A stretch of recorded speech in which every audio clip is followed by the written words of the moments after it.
Wolverhampton Wanderers 3, Everton 0. What a way to finish 2023 for Wolves and Gary O'Neill, especially at Molineux, where we continue to make that an absolute fortress. I think it's 8 unbeaten now at home. And after all the moaning in pre-season and the summer about season ticket prices, Wolves are finally making it worth our while. And the amount of goals that we're scoring as well, obviously during the week against Brentford and today as well. But the quality of football is getting much, much better. And a really nice way to, like I said earlier, to end the year. Wolves, in terms of a lineup, very similar to what we would have expected. Dawson coming back in for Bueno. Lemina's absence, obviously, with Tommy Doyle coming in as well. And that performance from Wolves was up there with one of the better ones so far this season, I felt. Took us a little while to go into the game. I think we said on the preview, and we knew how Everton were going to set up. They were going to sit quite deep and then attacked quite quickly and go quite direct.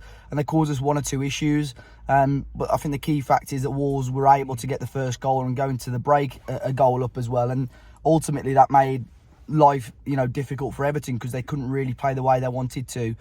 First goal wasn't the prettiest of finishes, but Max Kilman gets it in. But I think the way that Cunha whips that ball back into the area was fantastic. A really clever cross, caused all sorts of issues for Everton defensively. And in the end, Kilman was there to poke it in. I can't. The last time we beat Everton at home, I think it was last year, maybe under Lage. And Kilman did score that game, in that game as well. So great, obviously, to see him back on the score sheet as well. And like I said, to go in at half-time 1-0 up was crucial for Wolves, really.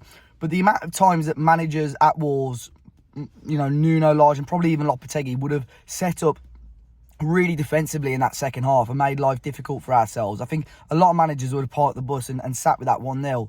But today felt different. It felt like the handbrake was kept off. It felt like at times we were the team 1-0 down with the way that we were attacking and the way that we wanted to add goals. And obviously we had 2 goals disallowed. The final score could have so easily been 4 or 5-0 today. But the way the front three worked, the way we moved the ball, I think Everton were very poor in terms of their distribution from the back, and they were really sloppy, and that allowed Wolves to create opportunities. They started with a back 5 today, and that just didn't work for them whatsoever. But the second goal, really well worked once again. Hwang finds that ball right the way across to Matheus Cunha, who can put it into the empty net and obviously give us that 2-goal lead. And I just felt, we were cruising from there. Everton, I think, hit the woodwork at one point, but then you look at the opportunities that Wolves had as well, and it could have so easily been a cricket score, to be honest. Who scored our third goal, Isaac?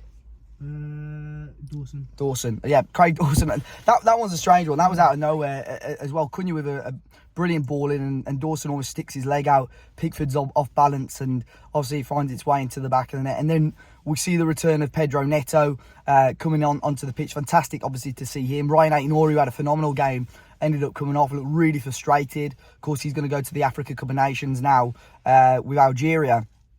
But he was frustrated because I think every player on that pitch wanted to play, and the quality of football, it was so enjoyable to watch at times. And obviously, I'd assume for the players, it was enjoyable as well. And Hwang Hee-chan was desperate. You could see he was desperate to score. Every time things didn't go his way, he was frustrated. But I think Gary O'Neill's almost got that mentality into them now that they need to be winners. And if they make the mistake, they get up and try again. And that's what happened. Hwang, he sort of changed the way he attacked every time as well. The first half he was quite unfortunate. He rounded the goalkeeper, didn't quite get it right.